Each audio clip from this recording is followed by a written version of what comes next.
Assalamualaikum warahmatullahi wabarakatuh dan salam sejahtera. Terima kasih Tan Sri Pengerusi, Ahli Jawatankuasa.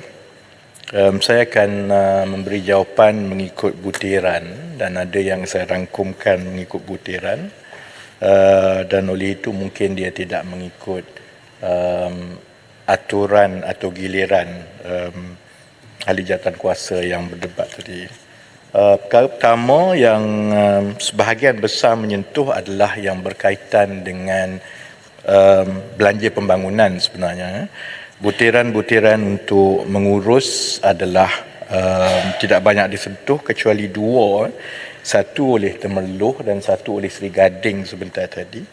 Sri Gading menyentuh mengenai butiran 0100 belanja pengurusan, iaitu untuk tahun 2024 ini ada pengurangan sebanyak 40.6 juta. Itu sebenarnya hanyalah pengkelasan semula perbelanjaan kerana kita menyediakan belanjawan mengikut butiran-butiran yang ditetapkan oleh Kementerian Kewangan.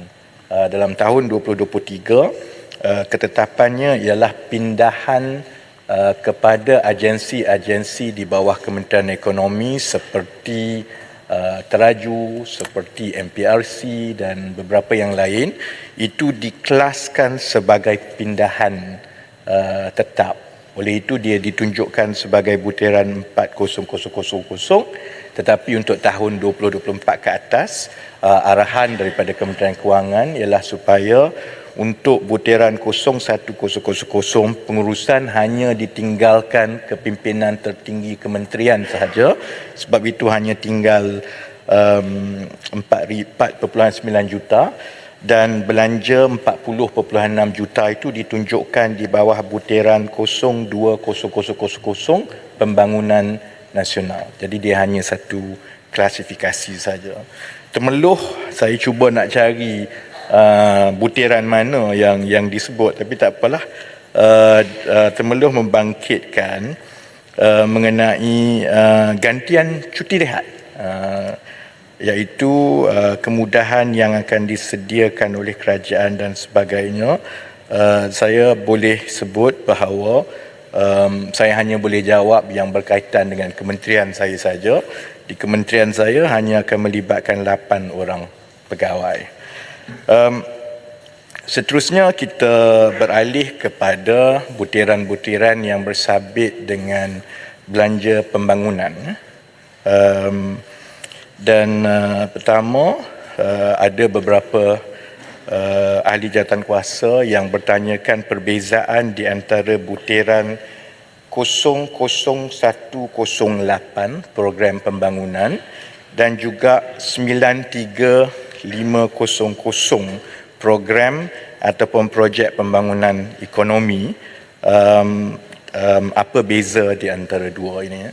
Untuk makluman jawatankuasa, sudah tentu butiran-butiran perbelanjaan ini diwujudkan semasa projek itu diluluskan, dan sebahagian daripada projek ini ataupun projek pembangunan ini telah diwujudkan, ada yang 10 tahun, ada yang 15 tahun, ada yang 5 tahun. Jadi butiran-butiran itu diwariskan.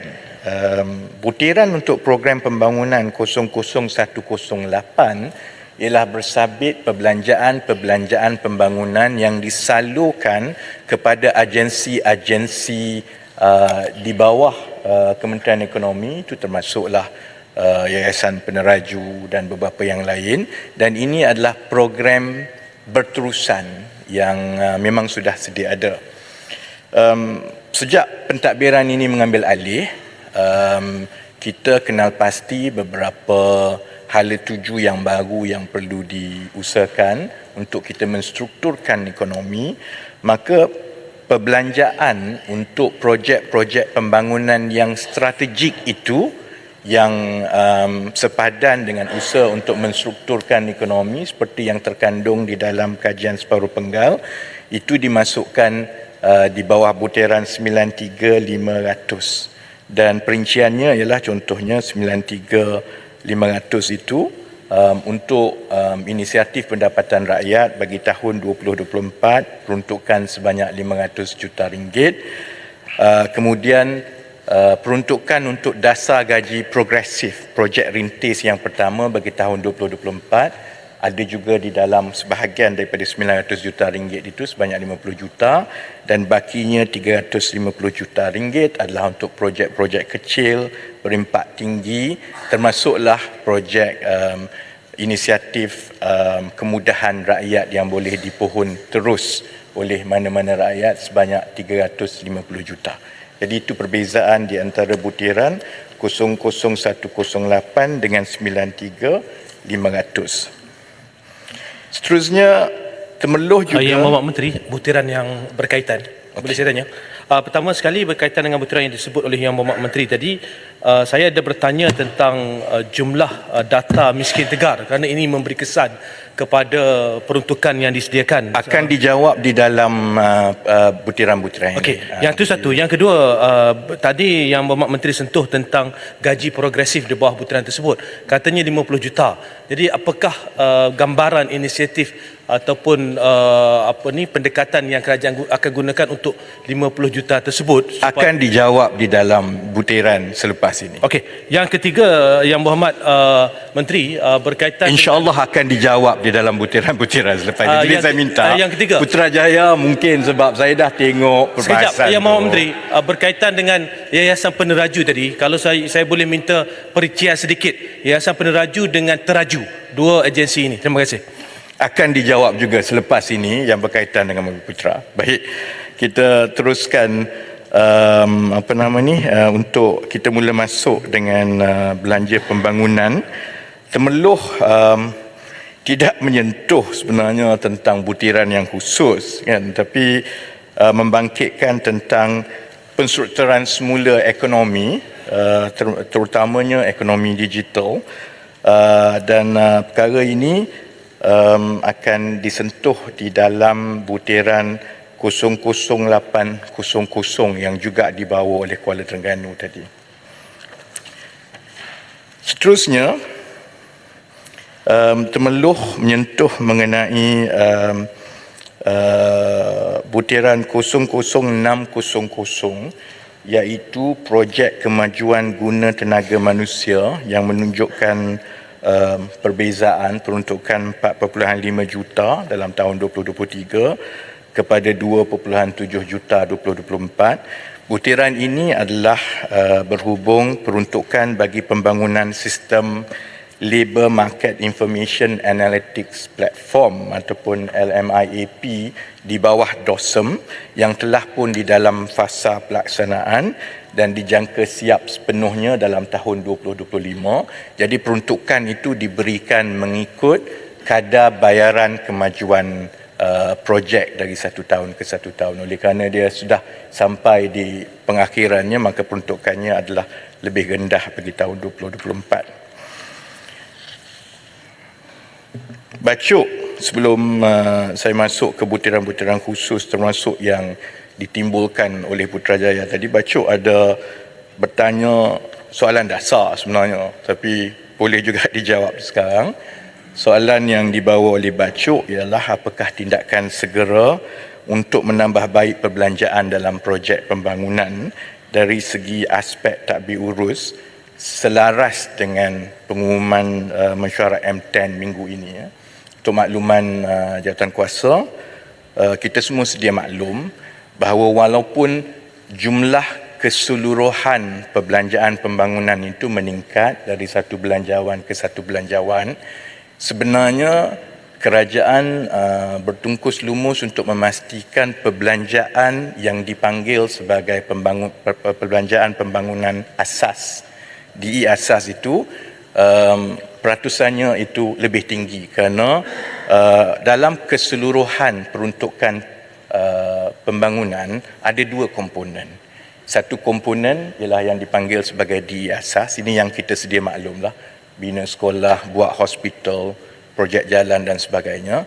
Tetapi oleh kerana kita juga ada tanggungan-tanggungan hutang dan juga kenaan tetap, maka dia mengambil sebahagian daripada peruntukan belanja pembangunan ini, termasuklah hutang 1MDB, hutang Felda, ECRL, MRT, semua masuk di dalam belanja pembangunan itu juga. Polanya ialah sebelum 2023, pecahan di antara DE asas dengan tanggungan hutang tu 50-50. Jadi cabaran kita sekarang ini ialah daripada satu tahun ke satu tahun supaya peratusan yang pergi kepada projek-projek fizikal yang dipanggil sebagai DE asas ini adalah lebih tinggi. Kita berjaya alih 51% untuk 2023. Untuk 2024 ni dia akan meningkat lagi kepada 53% dan harapan kita itu akan berterusan kerana DE itu sepatutnya sampai kepada rakyat dalam bentuk projek. Bukan dipanggil sebagai belanja pembangunan tapi buat guna untuk bayar hutang. Baik, dalam kita mengendalikan cabaran ini, kita juga kena atasi beberapa cabaran. Dan cabaran yang berlaku di mana-mana ialah dari segi prestasi melaksanakan projek. Satu masalah yang biasa contohnya ialah tempoh masa yang diambil dari cadangan projek dikemukakan kepada Kementerian Ekonomi dan Kementerian Kewangan, kemudian diluluskan, kemudian kerja-kerja awal, kemudian dia makin confused ni, banyak-banyak bagi ni saya nak suruh kan. Kemudian perolehan, kemudian pelaksanaan. Jadi akhirnya sebab itu kita sebelum ini rakyat kita tak boleh salahkan kalau mereka sinis. Menteri pergi pecah tanah, lancar projek umum hospital. 7 tahun hospital tak ada lagi.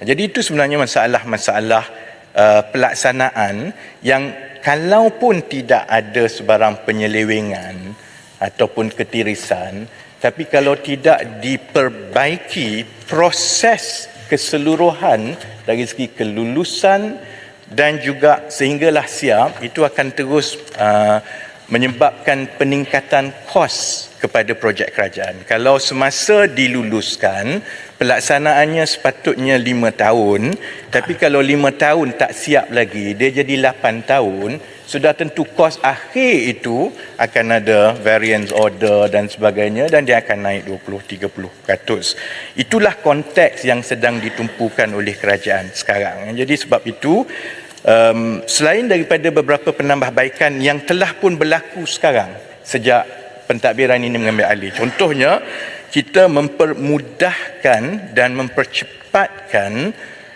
proses birokrasi itu. Peruntukan kerja awalan disediakan secara berasingan daripada keseluruhan projek. Sebab yang sentiasa berlaku juga ialah projek diluluskan, peruntukan telah diberikan, tapi baru nak buat survey tanah. Buat survey tanah tu nak pindah semua 4-5 tahun tak selesai.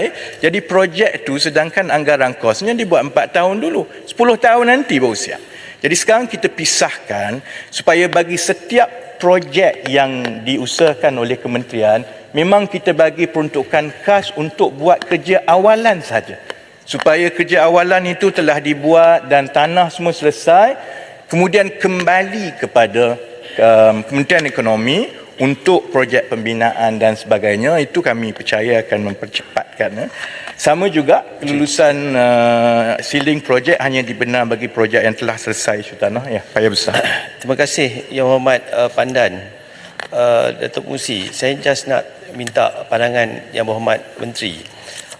Yang Berhormat Menteri sebut tadi pasal pelaksanaan. Itu mungkin di bawah DE Asas. Di bawah UKAS, macam mana pula peranan Kementerian Ekonomi memastikan pelaksanaan di bawah UKAS?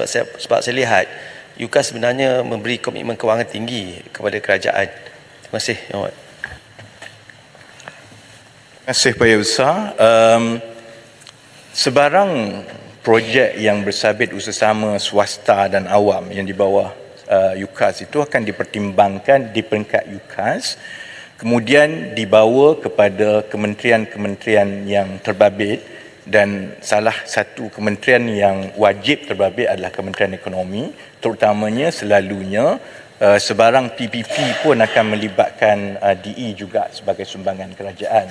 Jadi dari segi itu, peranan Kementerian Ekonomi ialah untuk memastikan bahawa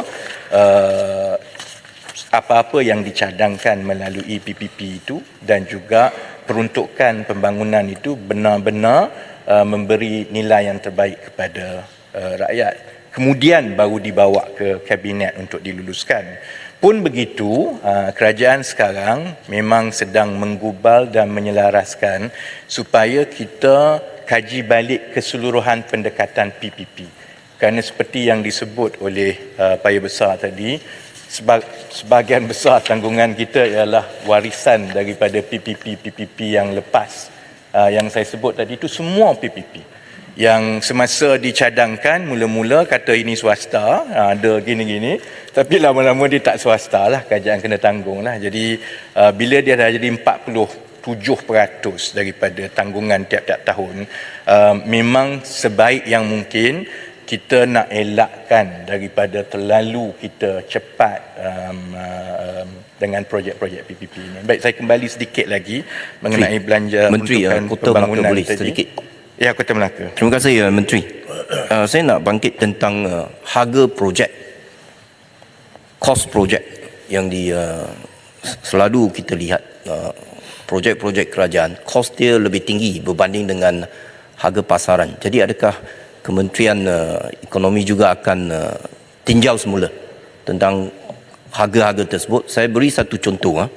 Jadual kadar kerja kejuruteraan awam dan bangunan yang disediakan oleh JKL diguna sebagai garis panduan untuk semua projek. Untuk contohnya untuk banner jalan 50 mm tebal, kalau mengikut jadual ini RM46.90. Sedangkan di harga pasaran di luar sana hanya sekadar RM35. Jadi dia lebih tinggi, lebih kurang 30 hingga 50%. Jadi bagaimana kita nak mengatasi masalah sedemikian supaya kita dapat penjimatan untuk kita buat lebih banyak projek. Terima kasih ya Menteri. Saya Kota Melaka, saya ingat itu proses yang berterusan. Proses yang ada sekarang pun memang ada makmal nilai and value management yang walaupun peruntukan itu telah diluluskan, dia akan bagi projek yang bernilai 50 juta ke atas, dia akan melalui pusingan-pusingan penilaian terperinci yang selalunya boleh mengurangkan hingga 10 ke 15%. Pada pandangan saya, dia tidak semata-mata dari segi harga kerajaan ini semuanya itu tinggi.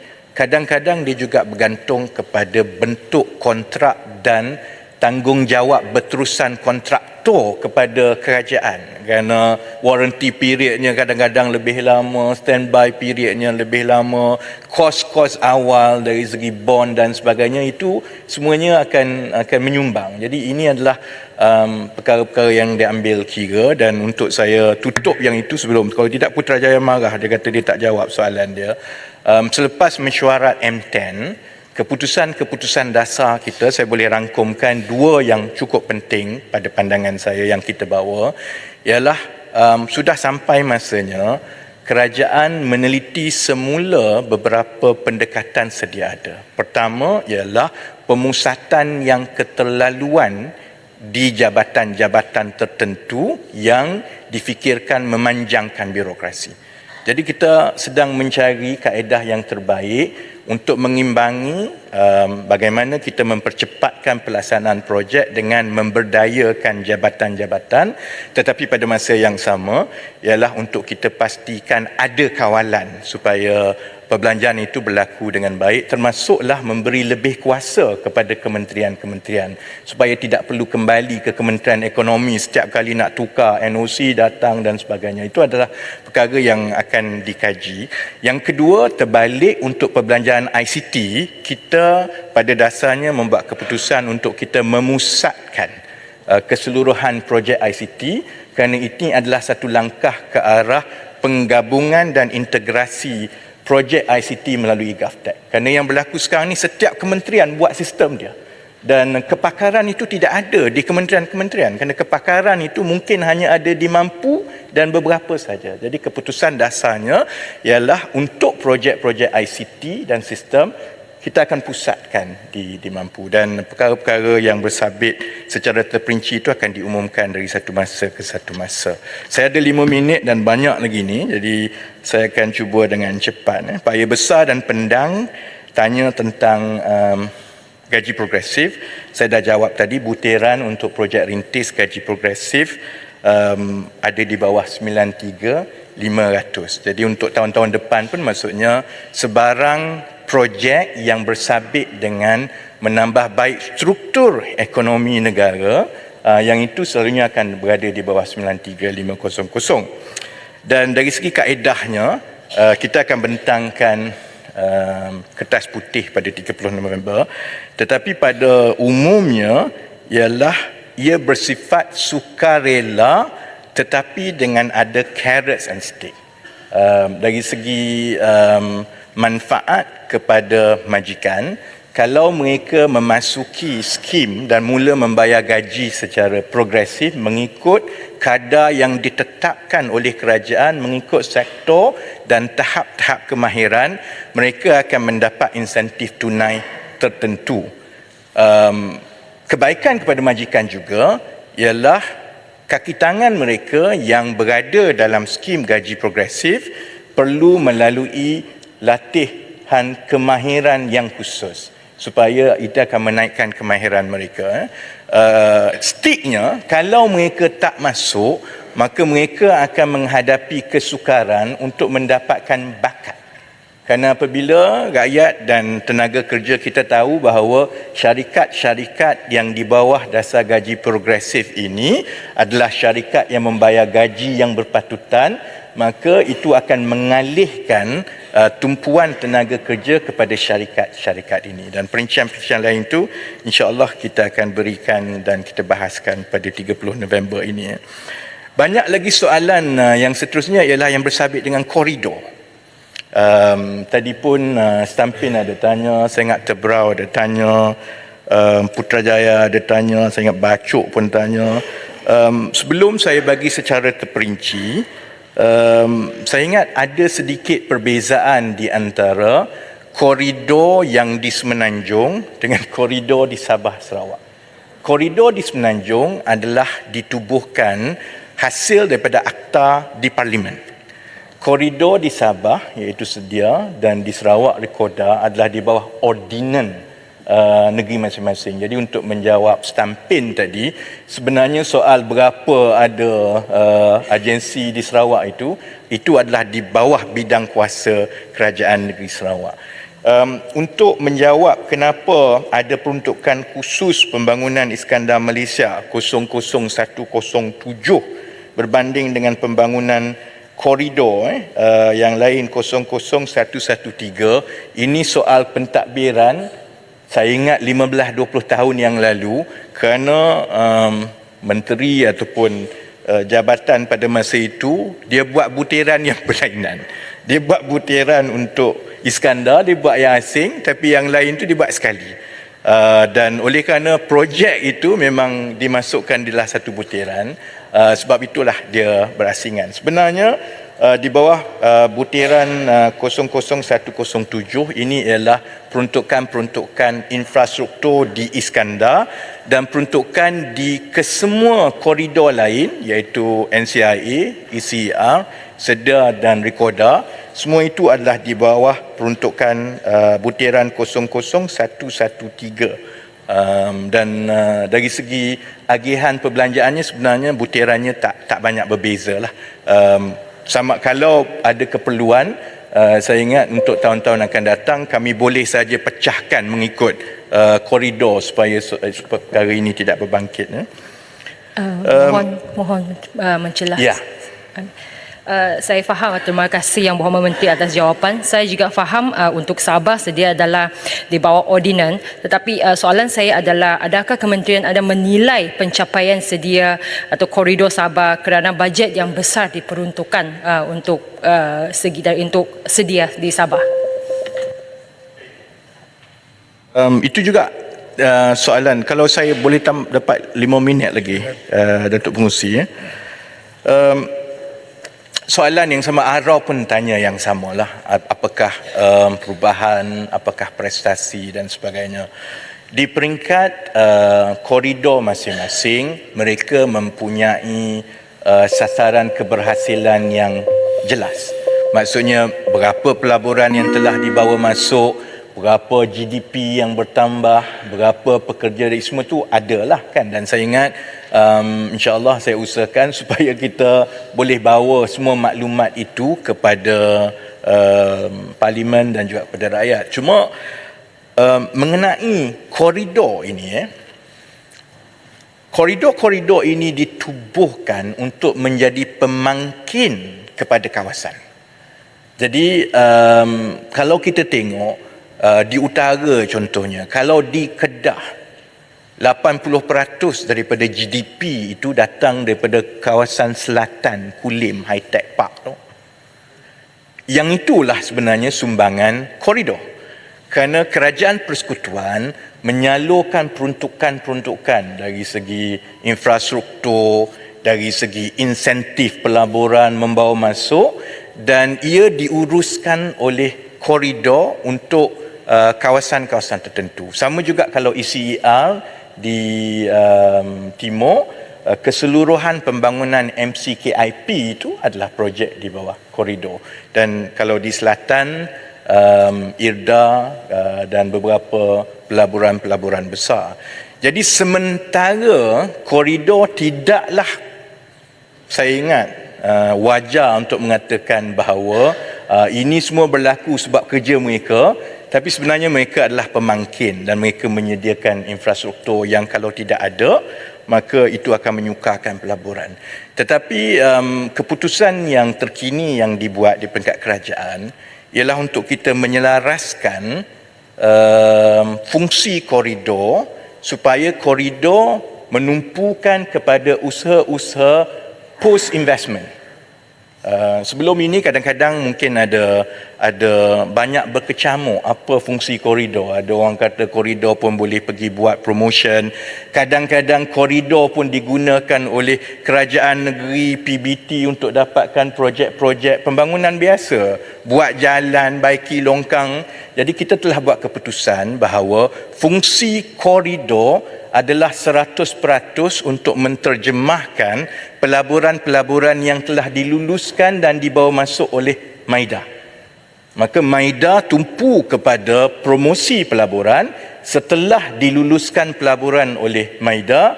Untuk merealisasikannya itu adalah tanggungjawab koridor yang akan mengkoordinasikan keseluruhan penterjemahan itu di peringkat bawah. Dan saya ingat di masa akan datang itu akan dapat membantu dengan lebih baik bagaimana kita boleh memastikan prestasi koridor ini betul-betul kita boleh dapat dengan lebih objektif. Berapa banyak yang kamu terjemahkan, berapa pendapatan baru, berapa pekerja dan sebagainya.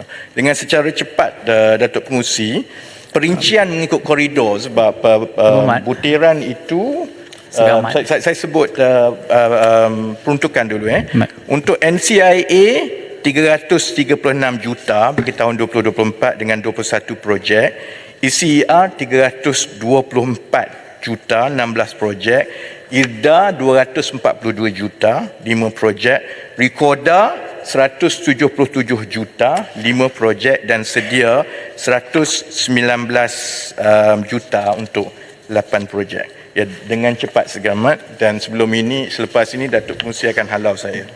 Terima kasih Timbalan Pengerusi dan terima kasih kepada Menteri.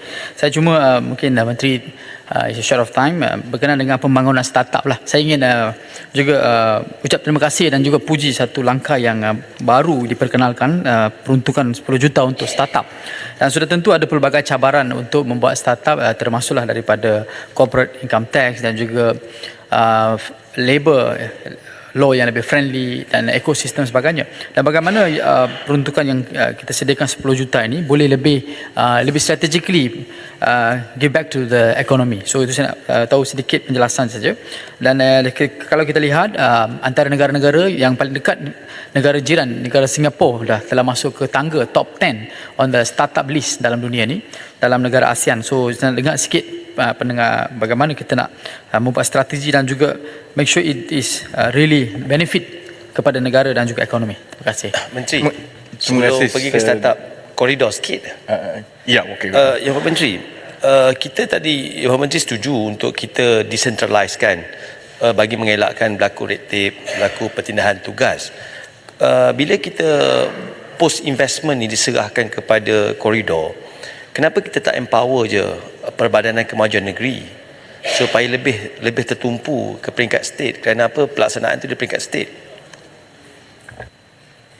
Jawab payah besar dengan cepat dahulu kerana sebahagian besar daripada proses koordinasi itu ialah melibatkan bukan saja di negeri tetapi dengan banyak agensi persekutuan.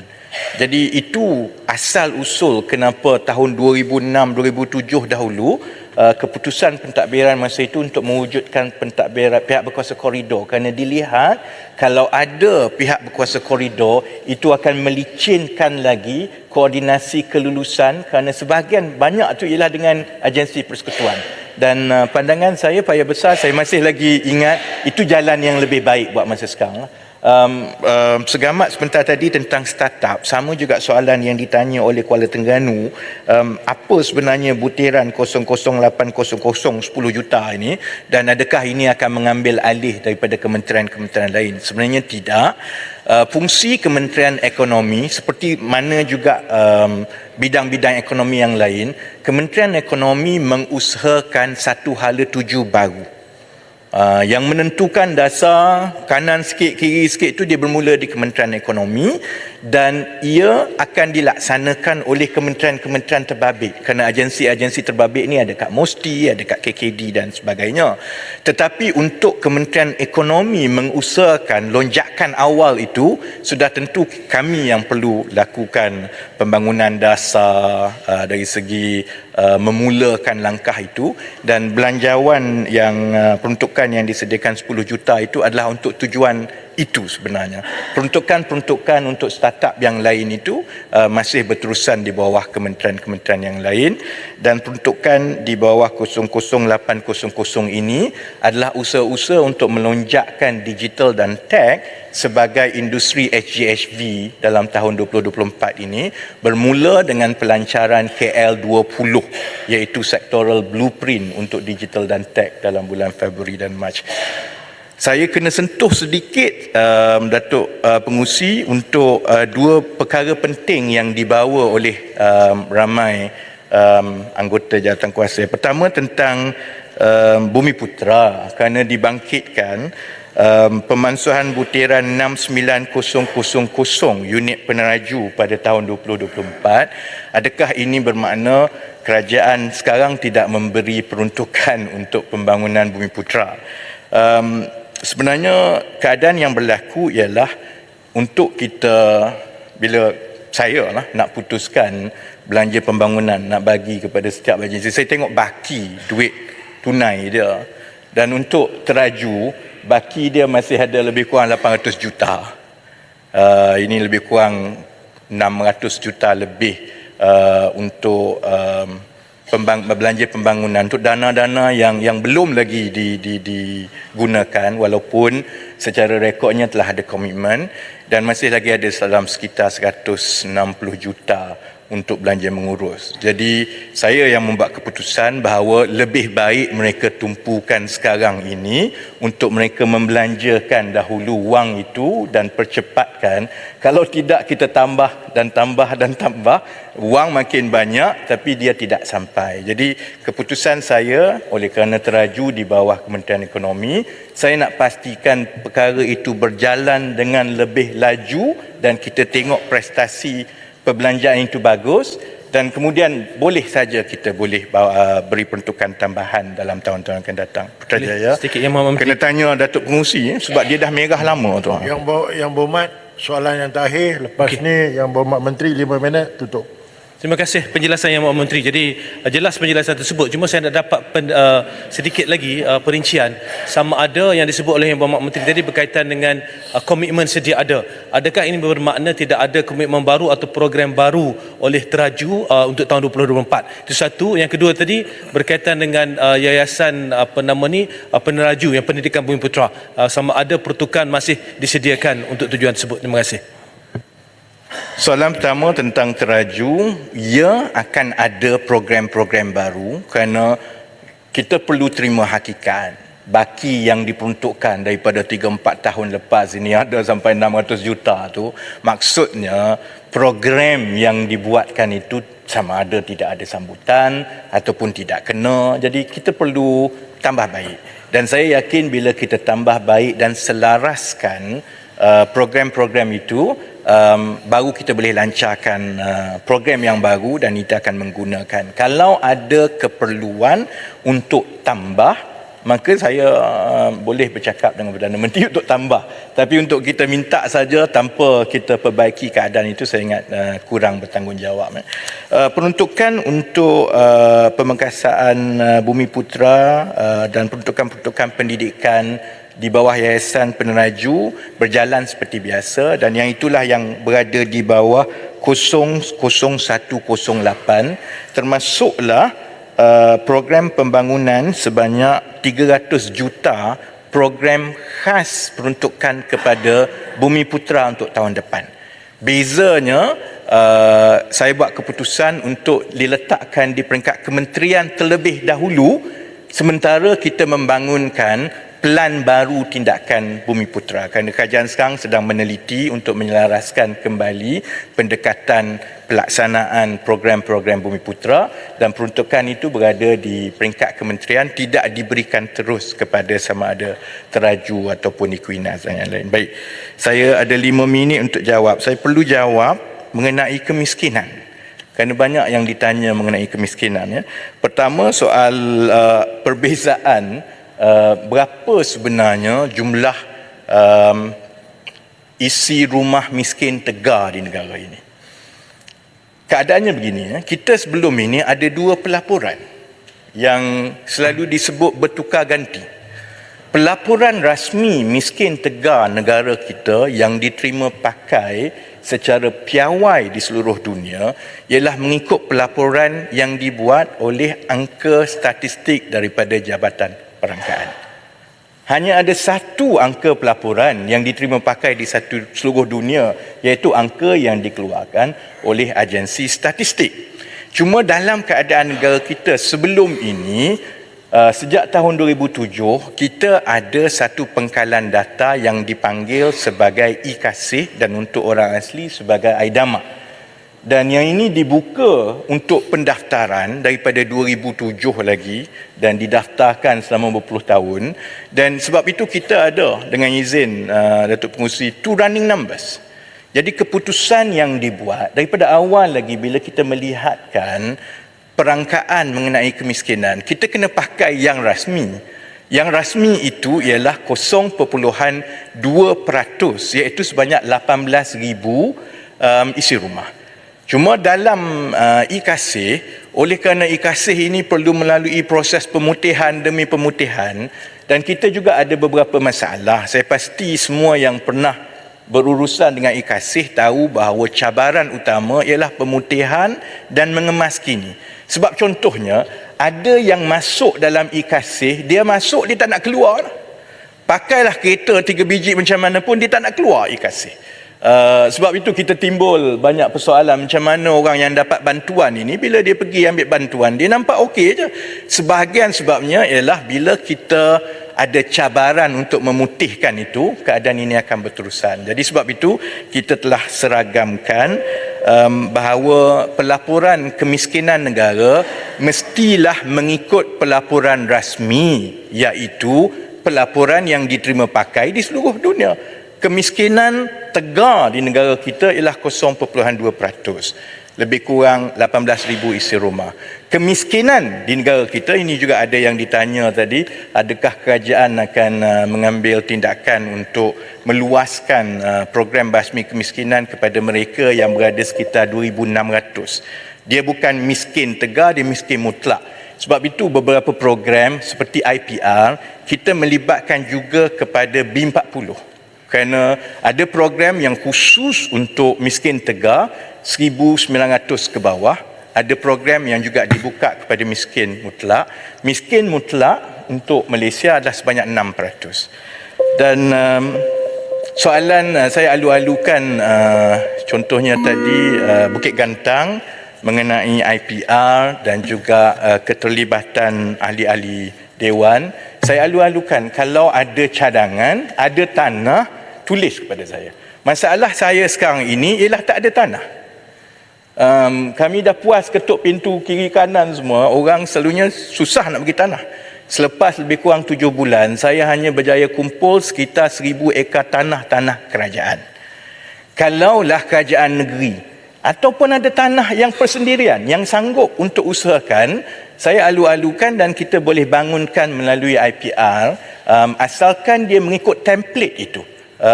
Yang menggaji dan mengusahakannya secara berkumpulan untuk kita memastikan kelangsungan. Jadi akhir sekali boleh. Yang Amat Seri Gading Boleh. duduk. Datuk Pengurusi, saya terima arahan 5 minit. Jadi saya ucap terima kasih. Ada soalan-soalan lain, saya ingat soalan-soalan lain itu kalau tidak dapat dijawab di sini, boleh diberikan kepada saya dan saya jawab terus secara bertulis. Tetapi saya ingat itu semua telah merangkum sebahagian besar daripada persoalan-persoalan yang dibahaskan di peringkat jatuhkuasa ini. Terima kasih Datuk Impusi. Yang Berhormat Menteri, Yang Berhormat, walaupun Yang Berhormat tidak duduk. dijawab, Saya nak bertanya. Duduk Yang Berhormat. Yang Berhormat Menteri, KKDW ini bukan saya yang bertanya, Ahli Parlimen Cameron Highland. Yang KKW ada mengangkat satu paper untuk pembinaan jalan Posen Road berharga lebih kurang 200 lebih juta pun dipertimbangkan berpasar. Kerana paling mustahak, saya rasa kertas tu dah sampai pada Yang Berhormat. Terima kasih Datuk Pengurusi menggunakan kesempatan yang cukup baik. Jadi saya akan ingat ya bila kertas itu sampai kepada saya. Terima kasih. Terima kasih Yang Berhormat. oleh kerana Yang Berhormat dapat tanya soalan, saya nak tanya satu ya. Yang Berhormat, Dah bukan. Saya tak Saya dah oleh kerana tutup. beberapa jawapan itu, Ya. oleh kerana beberapa jawapan yang dibagi Yang tidak Berhormat. memuatas hati, saya minta jawab betul itu ya. Baik. Boleh? Terima kasih. Minta Bagus. jawab betul. Contohnya tentang perangkaan daripada 300,000 kepada 18,000. Kalau tanya rakyat jelata, tiktoker saya dia kata tak puas hati jawapan itu. Kita nak tahu kalau betul 300,000 itu masih ada, kita hanya nak pakai 18,000. Jadi bagaimana yang sedang diuruskan oleh ICU? Jadi tak payah jawab Ahmad, jawab tulis ya. Baik, Sebab ICU terima kasih. sedang menguruskan dan bantuan masih diteruskan di atas angka 300,000. Baik. Sekarang ni kerajaan kata 18,000 saja. Jadi kita nak tanya supaya benda ini diperbetulkan. Itu ya. Dia jawab Baik, tadi, ya. terima kasih. Saja saya ingat untuk mengelakkan saya menulis. Sebenarnya dua-dua angka tu betul lah tau. Itu yang saya sebut bahawa miskin tegar 0.2%, 18,000 isi rumah. Miskin mutlak 6%, 300,000. Jadi yang disebut menoktahkan kemiskinan ini ialah 18,000 miskin tegar. Yang ini yang dipertimbangkan untuk diberi bayaran terus supaya dia naik daripada 1,900 tu. Yang lain itu bantuan melalui JKM, bantuan-bantuan lain semua akan diteruskan kepada yang 300,000 itu. Dia pemahaman mengenai miskin tegar dan miskin mutlak. Terima kasih. Baik. Kita Saya tutup. nak ingin sentuh Yang Berhormat duduk. Miskin Dah cukup. mutlak tak dapat bantuan kebajikan. Yang Berhormat, saya dah tutup yang benda ni. Ya, Baik. saya minta jawab betul lah ya. Bertulis. Yang Berhormat dapat peluang, saya tak dapat luluskan. Yang Berhormat dah diberi saya ruang kalau jadi tadi. Yang Berhormat saya akan lulus untuk Yang Berhormat. Tapi Yang sekarang Berhormat ni, diberi ruang Saya tadi. bukan untuk saya, untuk rakyat Malaysia. Baik.